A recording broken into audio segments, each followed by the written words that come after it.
All right, I already took the radiator out and repaired it.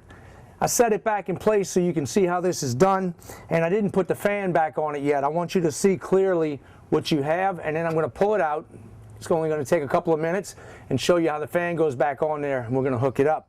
You're going to need a 10mm socket and a 10mm open wrench to get this part done. We're going to start with your fresh air intake. You have 2 bolts right here that holds this in, and I'll just remove them real quick. They're just in place, so it only takes a second to take them out.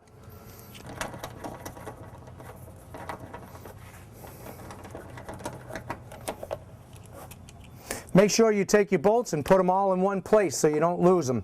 If they're different size bolts, you can put them in a baggie and mark them so you know where they go. A good idea is to take a picture of this with your cell phone and you'll see where everything goes. Now this just slides right out. There's a vent right here that just slips on. This tube just slips in there. That's all it does. Next you have a bolt on the end right here, and we'll take that one out. You have one on the other side that matches it.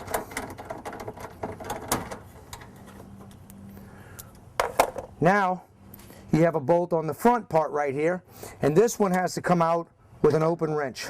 It doesn't matter if you have a ratcheting open wrench or a regular one. I already took it out so it comes out very easily. Next we're going to take the hood latch loose. I already loosened these up, so I'm just going to undo them and slide them right out. This bolt right here and this one on the other side, those hold your horn in place onto this bracket. Don't worry about those, we're going to leave those in place. You just need to take these 10mm bolts out. So we'll loosen those up. Once we get those out, we'll move on to the other side. That's all there is to it. You have these.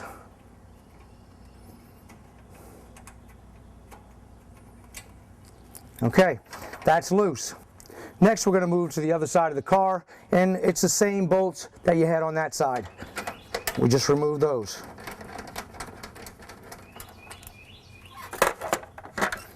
And this one's already loose. Like I said, I didn't want to waste your time trying to get these loose. It's just unthreading them.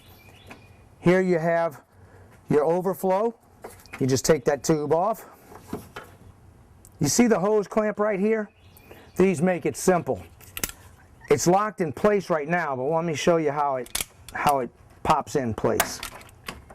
It springs in place when you release that. I had it locked in place. I take my channel locks and bring it over it a little bit where I can kind of control it, and that way I can bend it, or not bend it, twist it a little bit till it locks into place. There you go. Once I do that, I slip it back and it comes right off. The other hose is on top. I'm just going to take this and squeeze it in place and get it out the way. I don't need to lock it. I can just hold it, twist it, and pull it back. Now that slips off. They make it very simple right here. This line goes to your right side and the left line goes to the left side of your radiator. If you're not sure, go ahead and take one and mark it. Take a Marks-A-Lot, put a red marker or a black marker, it doesn't matter. Mark this side and then go down on your radiator to follow that line down and mark it on there. That way you won't get confused. It clamps the same way. You just take your pliers, put on it, squeeze it down and slide it. That's it. Now your lines will slide right off and we'll pull the radiator out. You see how this sits in place with these rubber tabs? They go into these holes. So when you move that out, it releases it, and you have a little tab on the 2 sides here where it has to go down and into it. Now you pull it out. I'm going to show you where the horns hook up when we put it back in. We take the radiator, and you can see everything is disconnected from there, but you still have your air condenser coil hooked up back here. So what we're going to do is take this and unbolt it. You have a bolt on this side, and you have the same thing on the bottom. It's very simple to take those off. You can just use a 10mm wrench for it, and you take those off. Now that those are removed and your 2 bottom ones are removed, you just take this and slide it out. Now my radiator is ready to come out. It's that easy. Make sure you're careful when you pull it out. You don't hit it on anything. The fan just slips on these tabs right here. It's that simple. You have tabs on the bottom, right here, and on the other side, and these little grooves right here will go right on that tab. You slip it in place, and then you set it on the other side.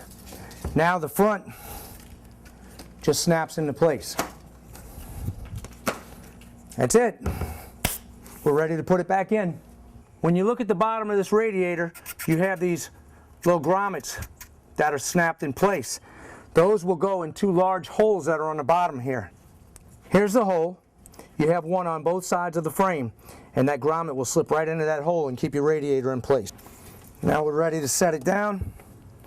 Just be very careful when you're putting it down that you don't damage anything. It's really easy to do. You just slip it down into those grommet holes. Once it's in place, we can put the condenser back on it. Now we'll take our bolts and put this back in place first. We pull it up, and it cradles right into this clip. And I'll take these bolts first. One on this side, and one on this side. I'm going to show you how to hook up the horn in just a minute. First I want to get this in place.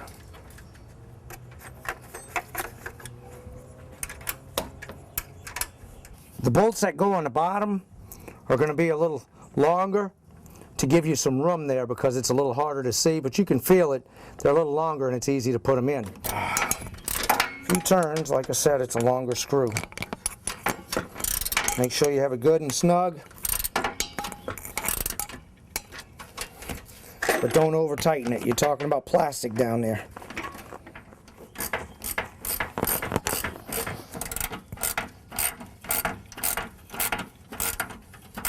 You're going to have two horns and two lines to hook up.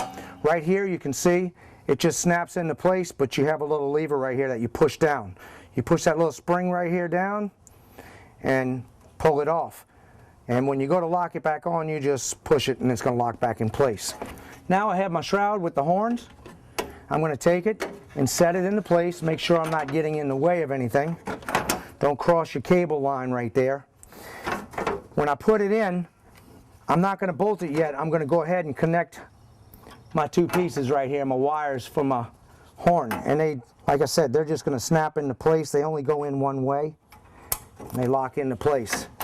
You have one on either side or on both sides because you have two horns. Okay, that's locked into place. Now I'm going to set this down, and when I set it into place, it has to go underneath this little bracket right here. You're going on an angle. Once it goes into there, you will pull it back and line it up with your holes on the frame. Once you do that, you take this and you slip your radiator in until these grommets pop into the holes. Then you can set it down in place and start your screws or your bolts. 10mm bolts right here. I'm going to get the two end ones so I'll make sure I lock it in place. Then I can work with the other ones after that.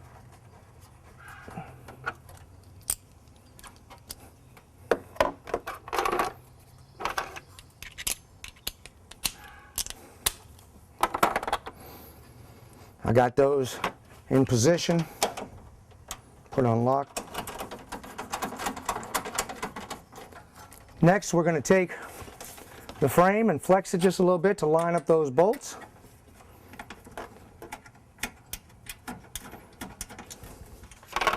And I have 3 of them for that. I'm going to go ahead and slip my transmission lines on. Make sure you line them up and put the right ones in the right position. Now you're going to get to your 2 hookups for your fans. One's longer and it's going to go to this side. The shorter one is going to go to the shorter side. It's going to snap right in. You'll see exactly where they go. This one is going to snap into place just like this. A male and a female. Right here is the tab that locks it. You snap it and it locks in place. To remove it, you just push that down with a screwdriver and you pull. Once you push that tab right there, it releases and you pull it out. Real simple. So I'm going to snap it in place. And I'm going to take my other one, and the other one is right on the motor. It just snaps in place. Here you have grommets that are going to go right into the frame right here. You have a plastic frame on the fan motors, and it just snaps into place. This has little clamps that keep it in a position, and you have another grommet over here. That way your wires are all out of the way. Make sure you pay attention to where your clamps go in that hold the lines. You have the grommets that snap in, and then this holds it in place. That way you don't have these things going all over the place, flopping around where your fan is. All we have to do is take our hose, slip it on here, and then we're going to snap this into position. Pull it back just a little bit.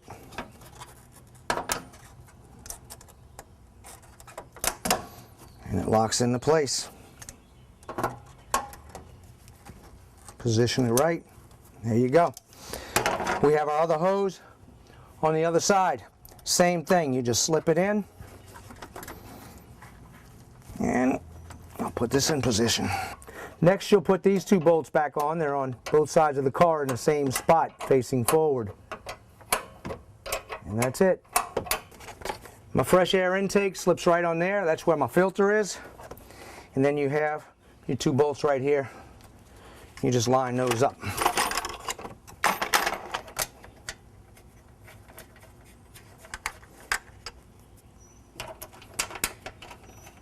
I almost forgot my overflow. This just slips on there. Now we're ready to fill it up with antifreeze. Now I'm going to add my antifreeze, and this one is already mixed. It's 50-50 diluted, so I'll just pour it in. On a final note, whenever I'm working on my car and I put it on jack stands, I'll put a brick or something behind the back tire. I'll put the emergency brake on and make sure it's in park. You don't want this thing rolling back down on you. If you found this useful, subscribe to my channel or check out my website. It's paulstoolbox.com. My channel is Paul's Toolbox. I have a lot of things on your house, not your car, but I just thought I'd throw this in. If you need automobile help, check out Scotty Kilmer's channel. This guy's excellent when it comes to fixing cars. Well, that's it for now. I'll talk to you later. Now I want to show you a screwdriver that's fantastic for working on cars as well as construction. You see how easily this thing turns? That's the ratcheting on it. So it's so smooth you can't even hear it. I can back this up a tiny bit and still get a bite. So if I'm in a really tight spot where I can't get my gears on my ratchet to turn, I can just barely move this and still unscrew or tighten up or loosen up a bolt. It doesn't matter. And it's super powerful. This thing has some serious gears in it. They're industrial strength. You have forward, backwards, and lock on it.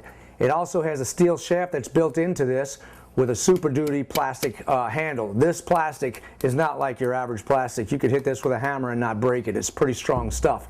Now I wouldn't go crazy and beat on it, but I'm just telling you it's pretty strong stuff. Also in the back, you have all the features of your Mega Pro screwdrivers. You have different tips here.